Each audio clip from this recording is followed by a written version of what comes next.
Hi there, thanks for joining me. In this video we're going to do something slightly different. We're going to be looking at a recent court case that's just concluded in the UK relating to the unfortunate death of a 3-year-old girl in a funfair accident. I'll be reviewing the comments of the HSE. I'll be picking some lessons learned for us to take away from this tragic event. So if you're a business operator, a people manager or an HSE professional, I hope this easily consumable review format will be of value to you, and if you do find it useful, please let us know by liking, subscribing and of course leaving us a comment if you can. Okay, let's take a look at this case. This funfair accident that happened back in 2018 has just went through the UK courts in November. An operations manager at the funfair company, and this was a small family business, has been jailed for a total of 12 months and disqualified as a company director for 5 years. The company he was working for has been fined directly £20,000, but also ordered to pay almost £300,000 in associated costs for the case going through court. So what happened here? The inflatable trampoline that was being operated, the 3-year-old girl had been playing on it and it subsequently exploded during use. In effect, it burst. The resulting force ejected the little girl into the air alongside her friend who was also playing on the same piece of equipment, and unfortunately the younger of the two children died from her injuries. The investigation found that management had imported this inflatable trampoline into the UK from China in 2017 and had put it into use without carrying out any of the required testing and certification to ensure it was safe to be used by the public. The HSE stated that importers of such an item should ensure that there's been proper review of the design and verification that the item has been manufactured in accordance with its design, and also that a detailed test has been carried out by a suitable expert on the item's arrival in the UK. None of those things had been done in this case, and crucially, the defendants allowed the company's inflatables in the park to be operated despite not having and not looking for any operating instructions from the manufacturer, and without having their inflatables regularly checked and certified by an independent expert, but we'll come on to that a bit later. The company's representative pleaded guilty to breaching 2 sections of the Health and Safety at Work Act, and the company was subsequently fined £20,000 plus costs of around £290,000. The HSE's inspector said that the operator flouted the rules on certification and testing to devastating consequences. They also said that had the company carried out the required checks and followed the freely available, well-established guidance, this tragedy would not have happened. What can we learn from this tragic accident as health and safety professionals or business operators? Well, there's 3 aspects that I want to look at here. This is by no means looking at all aspects of this case and just based on the information that's available. But the first one is the sourcing or procurement of the actual equipment in the first place. And this is important if you're buying, selecting or approving equipment to be used in a commercial setting. Evidently this equipment was sourced from China. That doesn't necessarily present an issue in and of itself. Many of the products that we use here in Europe are of course manufactured in China, except for one important point, and that is there was no certification in accordance with the UK or European manufacturing codes or standards. For example, CE marked or tested in accordance with the associated British standard. If you are importing equipment from overseas and are unsure whether it's been made to a sufficient safety standard, then the obvious thing to do is to make sure that the manufacturer provides you documentation to this effect. And if that's not forthcoming, you'll be taking on more of the responsibility yourself as a purchaser if you're going to go ahead with the purchase. So we need to ask, what are the implications if you go ahead and buy that product? The potential impact, of course, is going to vary depending on the nature of the product and its intended use. In this case, it was foreseeable that the equipment would be used, of course, by members of the public of all ages.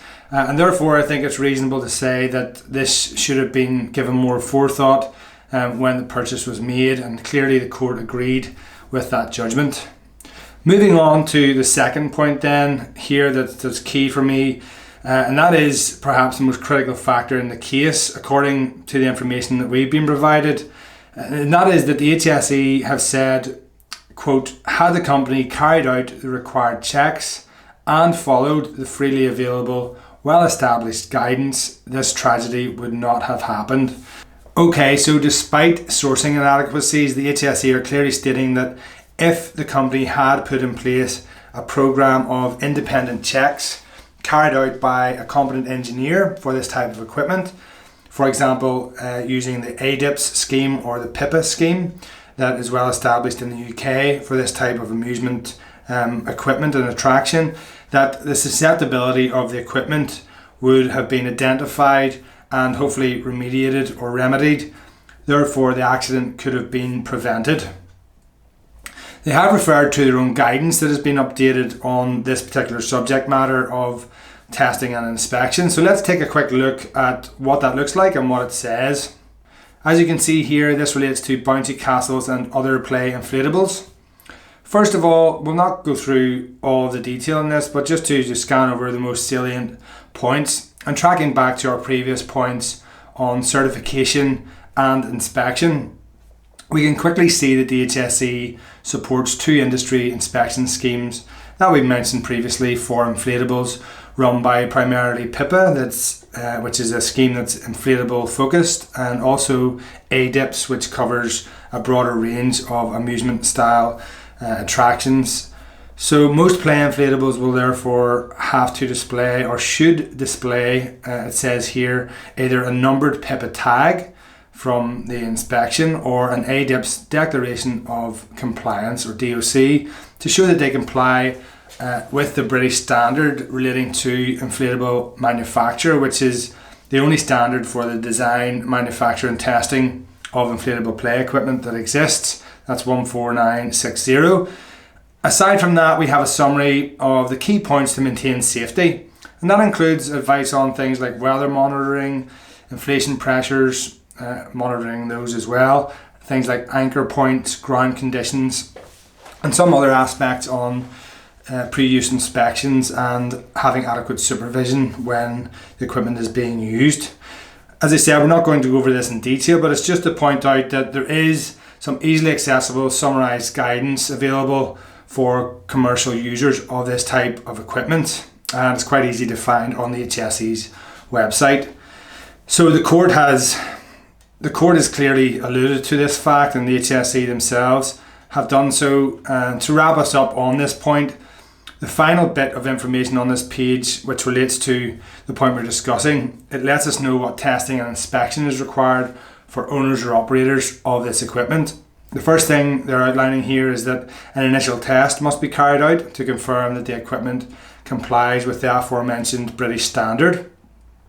If you recall, we mentioned previously that this shortcoming was brought up in the court case, and that confirmation of aligning to the British standard is definitely something that should be considered strongly if you're procuring equipment of this nature, or any sort of equipment that doesn't have that sort of stamp of compliance or conformity.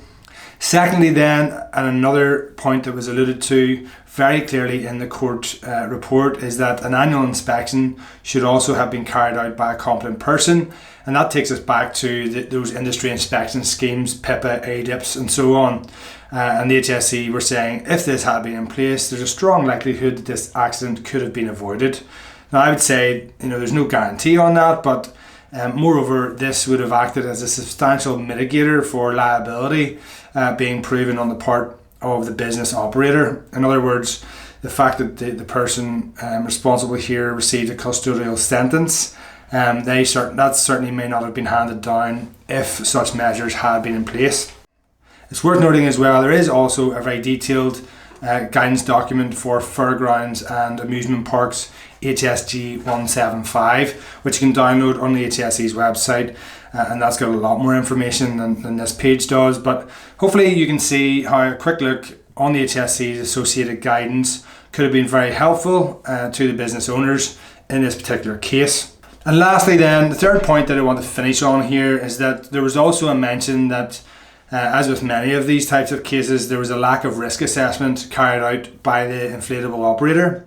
Suffice to say, a half-decent risk assessment carried out by someone who sort of knows what they're doing, knows the industry with some knowledge and experience to that end, you would hope, pick up at the very least that testing and inspection should be carried out and done for this type of equipment. Therefore, if the risk assessment was done, you would hope that it would have helped the business operators highlight the need for an independent inspection and therefore reduce the risk of the accident occurring in the first place. And of course, the subsequent tragic loss of life that occurred in this case. That brings us to the end of this short review. We'd love to hear what you think on this case and crucially whether you like this type of format. Did you get a bit of value from this short discussion? I'd really love to know your feedback. We do want to do a series of these videos because we find the exercise valuable ourselves and hope that you do. Don't forget, we're also aiming to give away 1 million. That's right, I said 1 million free courses via our website at safety.com. You can help us on our mission like many other people are doing at the moment by using these great free resources for you, yourself or your business, and I'll throw some links in the description for you to check those out. And please also remember that the learning content that we have hosted via courses on our website is here available on the YouTube channel at any time should it be useful to you. Thanks for watching. We look forward to hearing from you and hopefully we'll see you again on the next one. See ya.